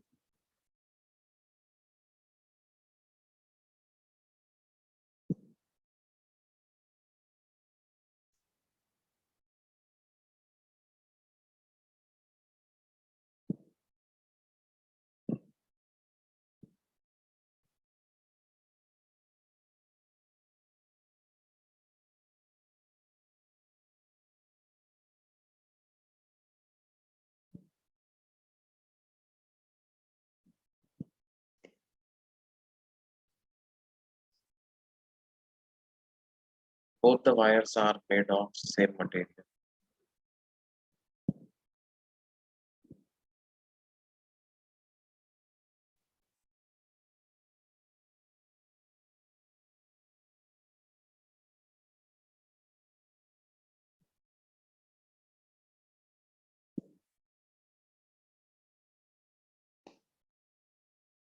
Wire 2 has 1.5 times the radius of wire 1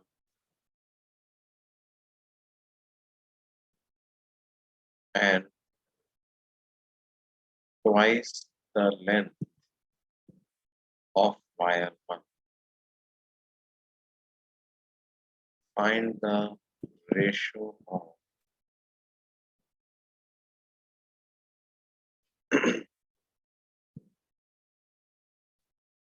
of their resistances,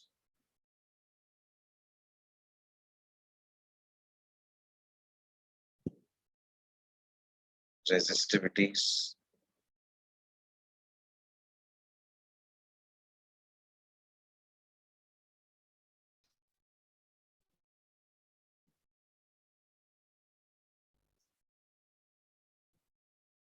and currents if same potential difference is applied across.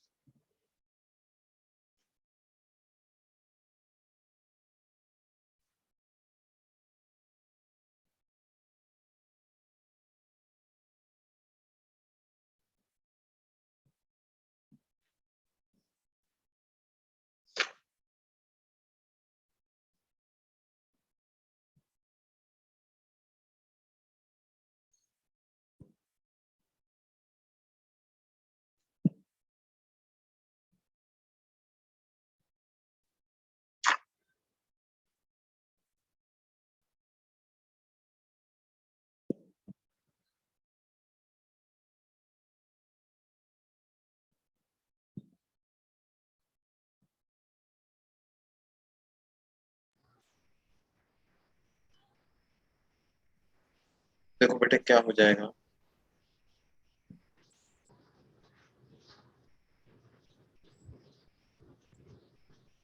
Resistance R1/R2 करूं अगर मैं, तो रो L1/A1 divided by row L2/A2 ऐसा कर सकते हैं। क्योंकि material same है तो रो सेम होगा, तो रो को कैंसिल कर दूंगा। L1/L2 multiplied by A2/A1। भी बोल रहे हैं दूसरे वाले की लेंथ जो है वो पहले वाले की दुगनी है, और दूसरे वाले का जो एरिया है वो कितना होगा। देखो एरिया को πr² लिख सकते हैं, πr2², और इसको लिख दो πr1²।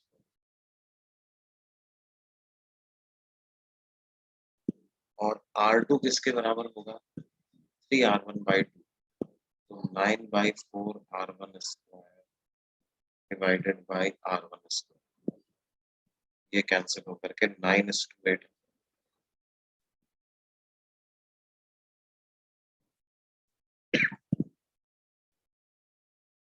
रेजिस्टेंसेस का तो रेशियो आ जाएगा 9:8।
देखो सेकंड पार्ट का तो आंसर बड़ा आसान, since material is same,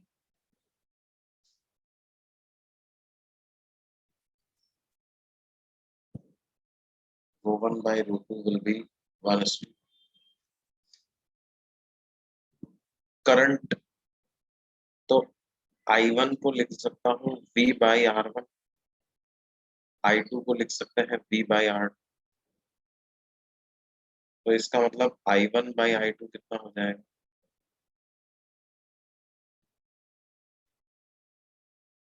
V same लगाने को बोला, तो I1/I2 बराबर हो जाएगा R2/R1, दैट इज 8:2।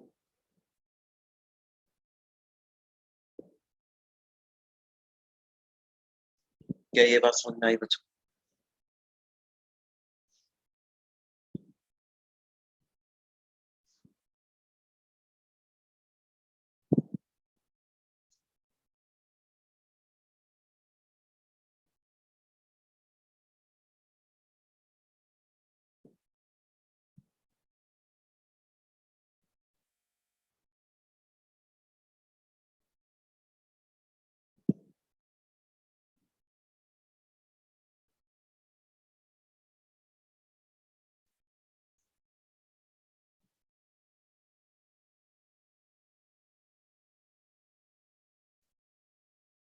ओके बच्चों, अब एक चीज और समझो।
एक मेटालिक ब्लॉक है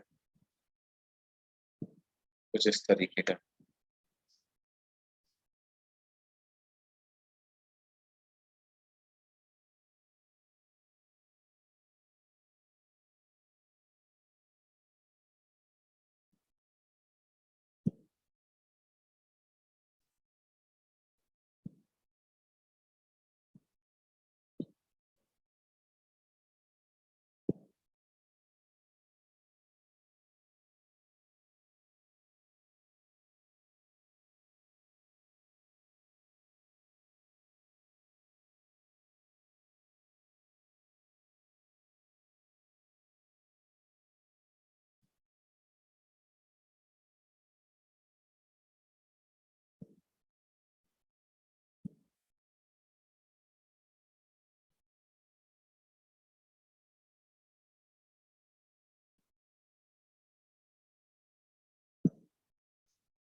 ये ऐसा एक मेटालिक ब्लॉक है ना।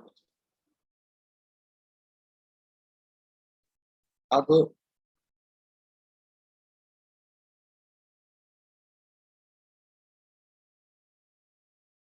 इसकी लेंथ है L, ब्रेड्थ है B, हाइट है H। ये A और B दो टर्मिनल्स हैं। हमसे पूछ रहे हैं फाइंड रेजिस्टेंस ऑफ द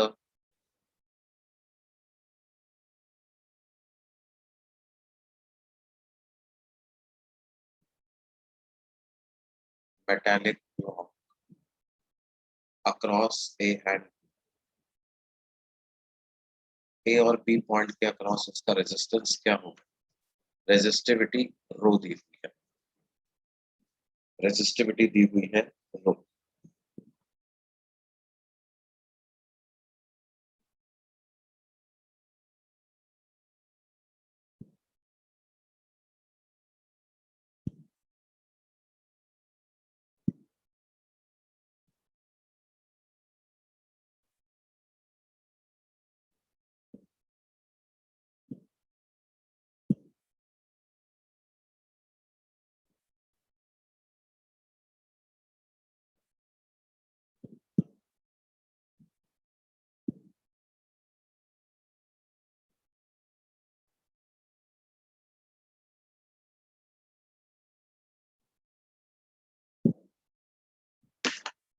तो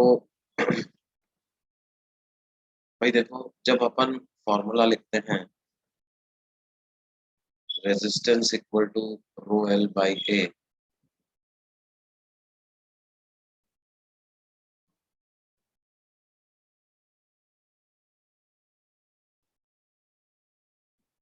तो एल क्या होता है, length in the direction of flow of current.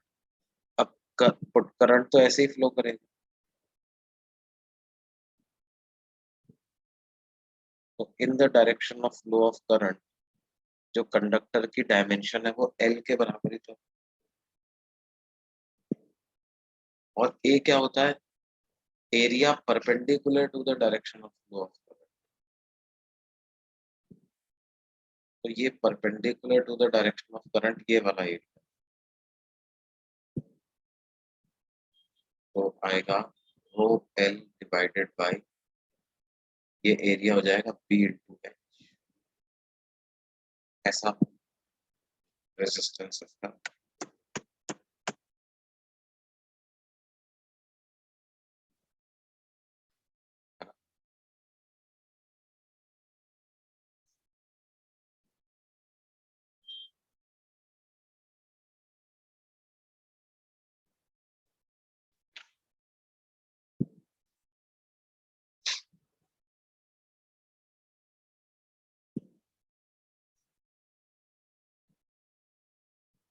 अच्छा, किसी और के अक्रॉस पूछता, मान लो मैं पूछता कि सपोज इधर मैंने कोई पॉइंट बना दिया सी, इधर बना दिया डी, तो रेजिस्टेंस अक्रॉस सी डी क्या हो जाए।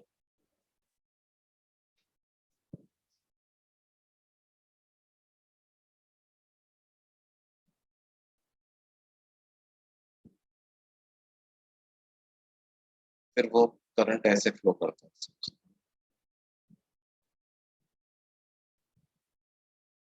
लेंथ हो जाती h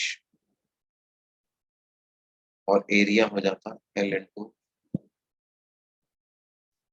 सी डी के across resistance rho L by A में क्या होता है, लेंथ इन द डायरेक्शन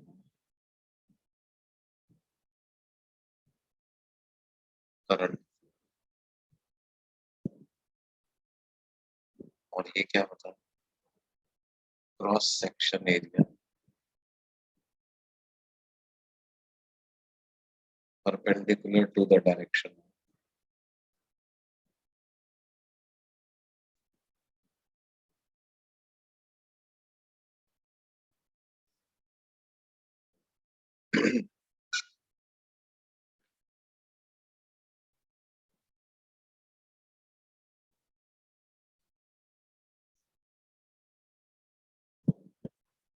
ठीक है बच्चों, तो बाकी फिर हम अगली क्लास में कंटिन्यू करेंगे, है ना।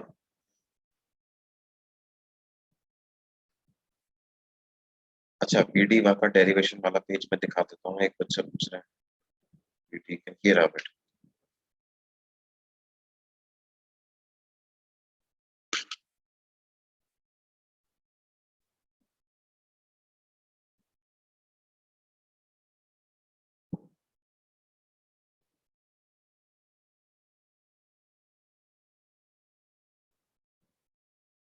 हाँ, वो टू का फैक्टर कैसे चला गया,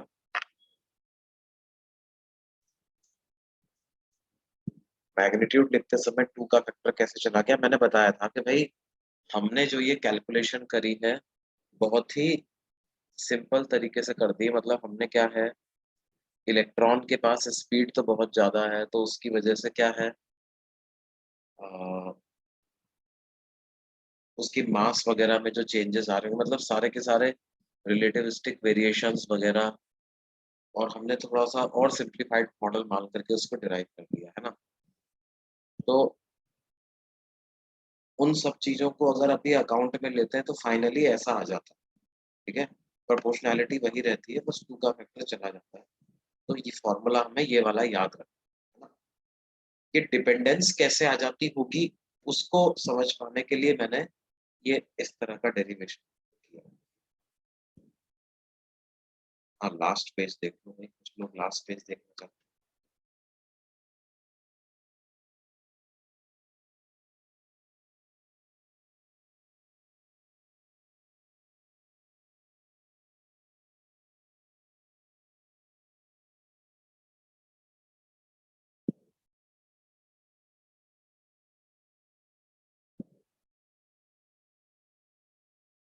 ओके बच्चों, ठीक है, फिर अगली क्लास में मिलते हैं हम लोग, है ना।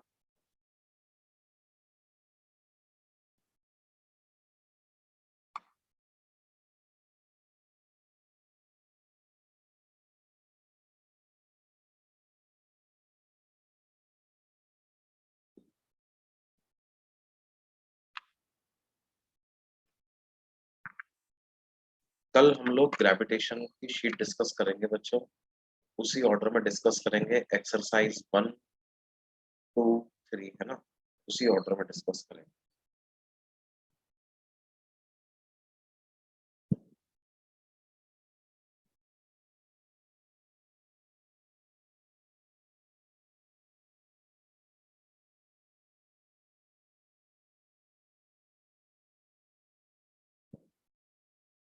जितनी आप कर लोगे उतनी डिस्कस कर लेंगे।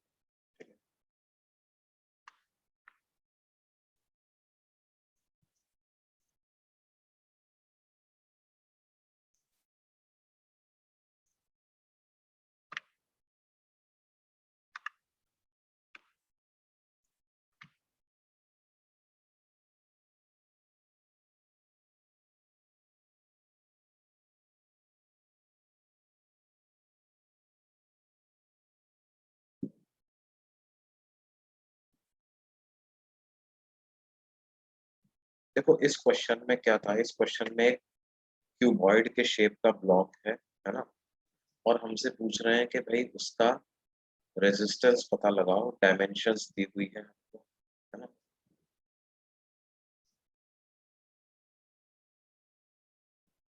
और अलग अलग तरीके से बताओ, जैसे अगर मैंने बैटरी ए और बी के बीच में लगाता तो क्या रेजिस्टेंस होता, सी और डी के बीच में अगर बैटरी लगाता तो क्या रेजिस्टेंस होता, इस तरह से हमसे पूछा होगा।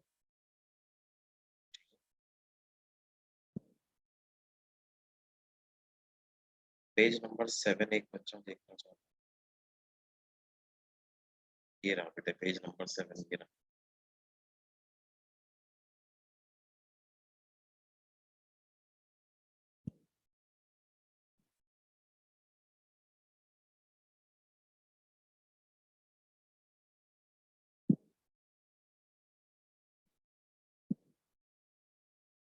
हाँ,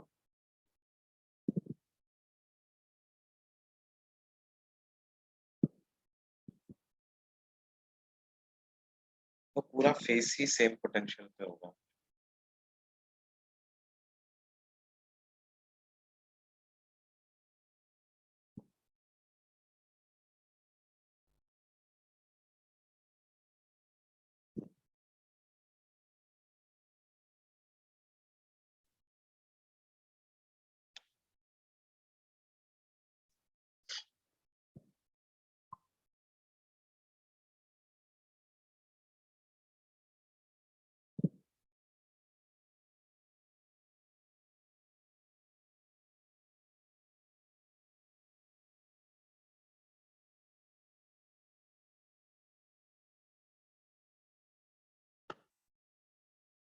ओके बच्चों, बाय।